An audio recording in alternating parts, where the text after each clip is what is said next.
We haven't done one of these videos for a little while, so we thought we'd do something for you today. And actually, quite a lot of us have been doing a lot of rehab stuff recently, and lots of people say to me, oh, it's so boring, I'm so bored, I'm just doing the same thing over and over again.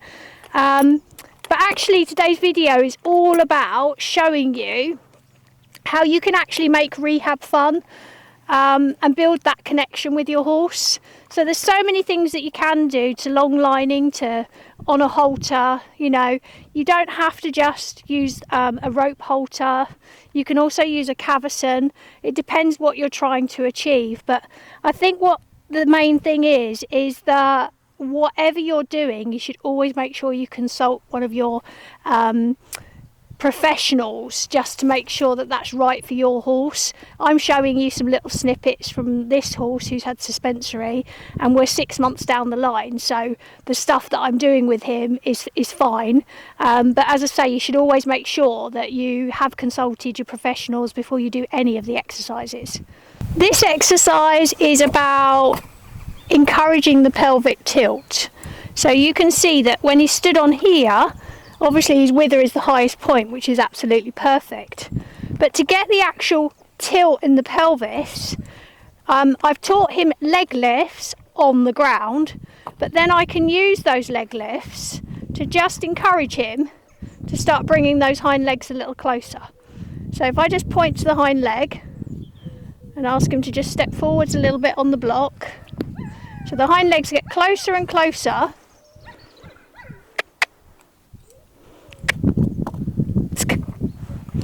And when he makes the right move, I do a click and reward. So I'm again going to see if I can just get the hind leg to step a little closer. I don't want him to come all the way over. That's good. So I start to get him tapping his hind feet, but also as he's tapping them, I want to then start to reward when they tap and come forwards, not backwards. He's not going to get rewarded for that, because he shouldn't do that. No.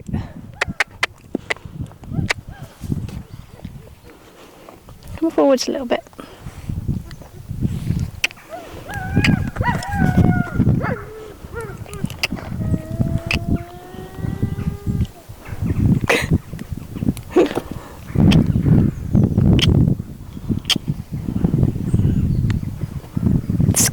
Good boy.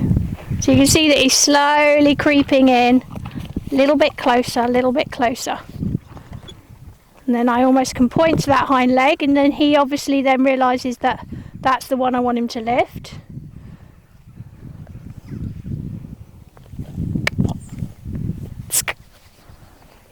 And you can already see the shape.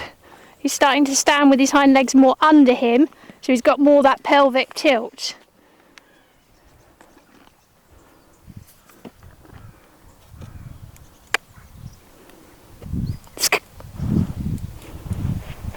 And the aim is to eventually get him just tapping his toes actually on the block.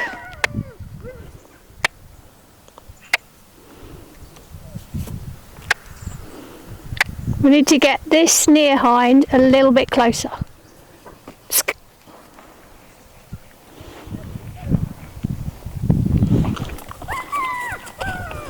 So by rewarding him, that gives him the kind of, yes, that's what I want you to do. Very good.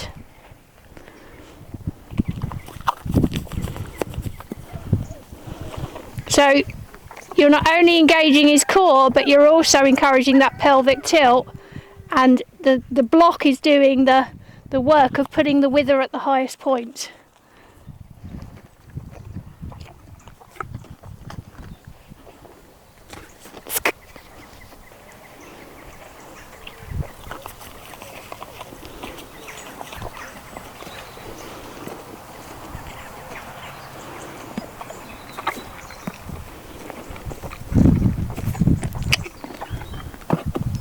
Good boy.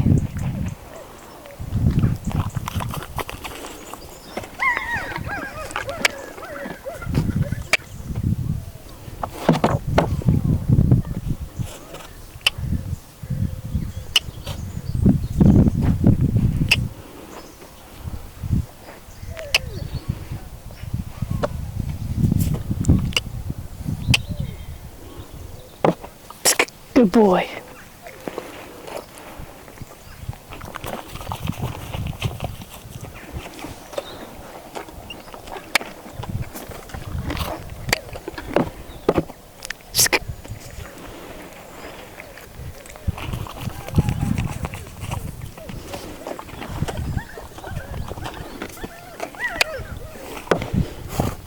Right, that's where we're trying to get to, so that he starts to just tap a hind foot on that block. So it almost becomes a little bit like step aerobics for horses. So you can see him really thinking about it, and he's trying to get those hind legs even closer.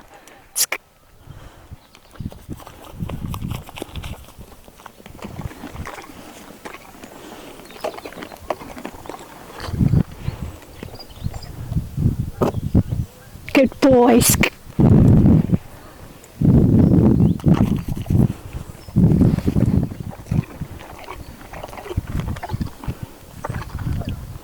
So ideally now I want to reward when he actually brings that hind foot forwards like that, and then he starts to realise now that the criteria has changed a little bit, and I now actually want him to tap the block.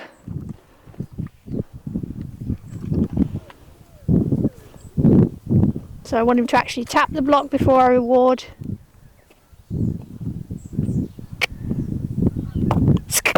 There, exactly like that.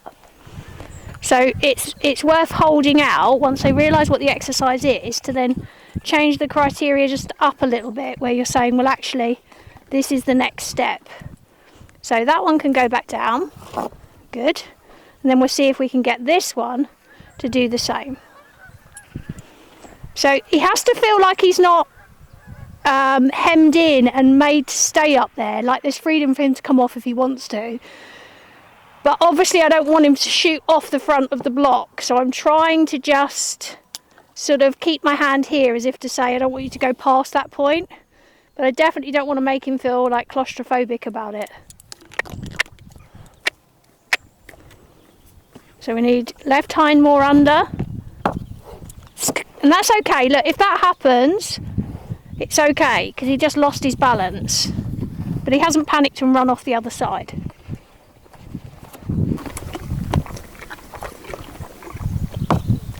Good boy. So you can really start to see that pelvic tilt now going on, and he's really having to think about his balance as well in front here. You can see that he's trying to coordinate everything.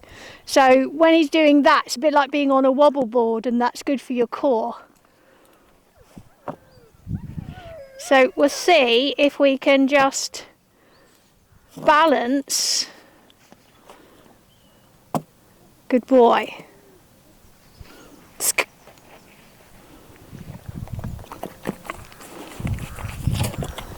And encourage the other leg to come up now. So exactly the same thing. So you can see he's more confident on that side, and generally when you're asking them things from the left side they are more confident. When you come this side and you start to ask for the same exercise, you're having to teach them that exercise from the beginning. So he's got to learn that now I want the same thing this side. And he'll get there, just need just a little bit of patience. You can see he keeps trying to put me back in his left eye. You can see that. He's just got that little bit of not sure about you being on this right side. So you can really see, look, he's desperate to get me back in his left eye. But I need to just encourage him that he can happily, good boy, do this exercise from this right side. So it's really important when you're doing all these exercises is that you're training the horse from both sides. Well, I think starting on the left side of their body, very good. is a good way to start because they're generally more confident, and then going to the right side of their body. Good boy. So this way round the block's slightly wider, and the eventual aim is for him to be able to stand up on this block, because when he's standing on this block with all 4 feet, it's really going to put him, and you can see he just got unbalanced there, it's really going to put him in that real posture with the hind leg underneath. And just edge forwards a little bit without falling off the front.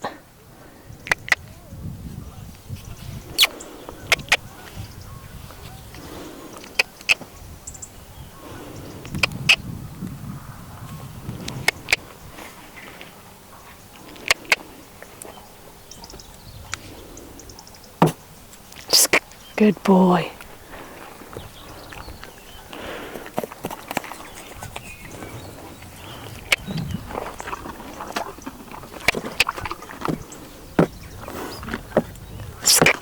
Very good.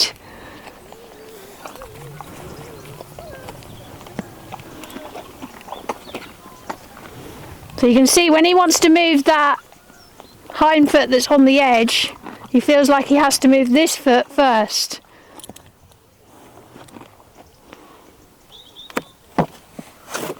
Nearly there.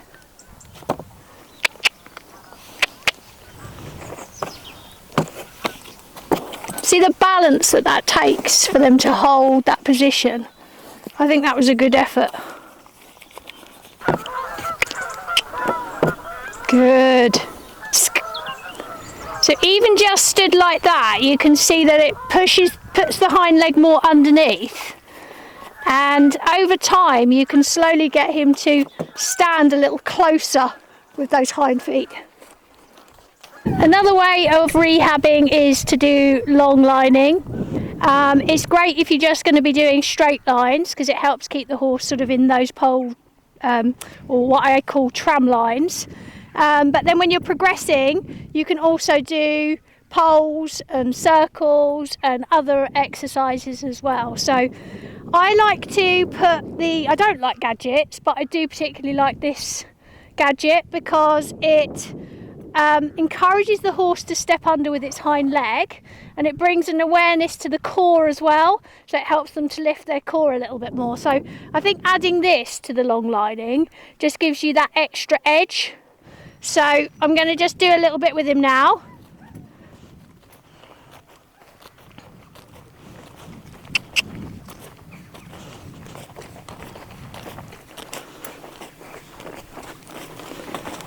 So you can do things like just that sort of proprioception exercises where you're asking them to step forwards over the pole, left to right.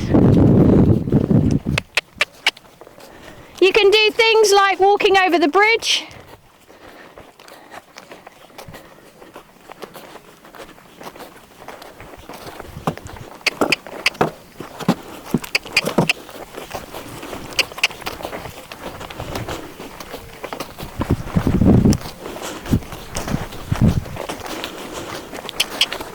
We can encourage him to walk through the raised poles as well.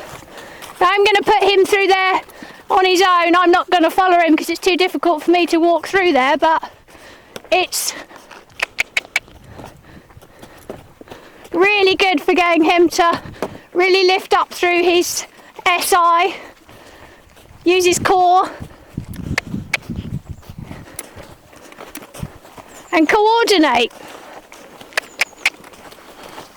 So because this horse has had suspensory issues, it's really quite good to use those poles to bring an awareness of what his hind legs are doing and gently start to strengthen up.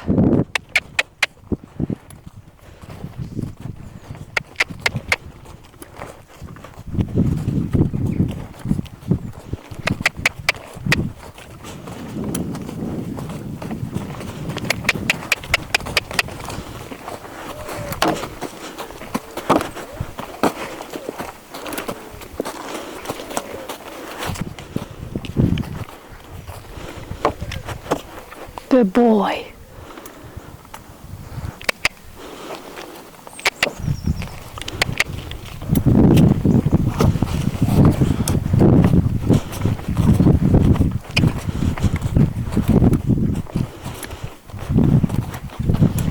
Go along the poles. I can do a rein back so that I can help with straightness.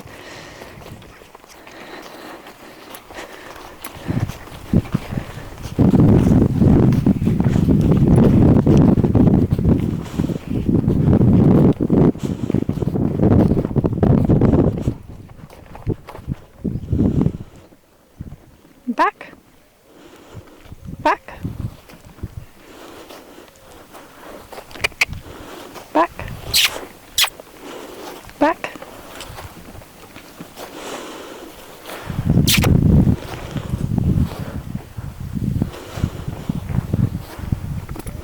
Good boy. When you're working the horse, the most important thing about doing all of these exercises is relaxation, because if you're working the horse and it's tense, he's not going to be working the correct muscles. They're all going to be under tension and it's not going to create a lovely picture. So it's really important to, before you really start the rehab, be able to teach your horse to just stand there like this, neutral feet, neutral mind. So it's happy to just stand while you're having a chat and it's not pushing you and walking all over you, because that's really going to help your rehab. So that starts with your groundwork really, where you've got the rope halter or cavesson and you're just on one line and you're working just one side of the horse's body at a time. So you're teaching him these exercises from this side, and then you're just transferring it over to the right eye, which is often the eye they're not so comfortable with you in. So start everything from this side and then slowly build to doing it from that side as well, because part of the rehab is you need to be doing it from both sides of their body. So conformation obviously is key when you go to look at your horse for the first time that you're purchasing. But like most of us, we fall in love and we forgive them all of their you know, not such perfect parts, but that can come back to kind of give us a problem later on. So conformation is really key. Often when they're, you know, he's a little bit upright and you can kind of see that that could, you know, with his pelvis, he kind of tilts it a little bit that way, and you can kind of see how that would put strain on the suspensories, unfortunately. So you're always trying to look at things from that light. I think a great idea before you start rehabbing your horse is to get some foot balance x-rays, just so that you can be 100% sure that your horse is in the best possible posture. But to be fair to your farriers, it's never really their fault, it's just what's going on with the horse. So the foot balance x-rays can really help them. But don't do the foot balance x-rays 4 to 6 weeks into shoeing, because that's not fair on your farrier, because obviously the foot is going to be long and you're not going to be really telling your farrier anything that he doesn't already know. So the foot balance x-rays want to be done when they're just shod, just to see if you're at the absolute optimum levels, because if they're not, you know, if they're struggling with something, which this is what this is all about, rehabbing, if the foot balance isn't right, that's where it all starts. So we really need to have that as good as we can possibly have it. Thank you so much for watching today, and I hope some of these little exercises have been helpful for you. We do have an online course and we are trying to build on more courses for you as well, so you can go out onto our website and check that out. And thank you for watching, and don't forget to give us a thumbs up and like and subscribe.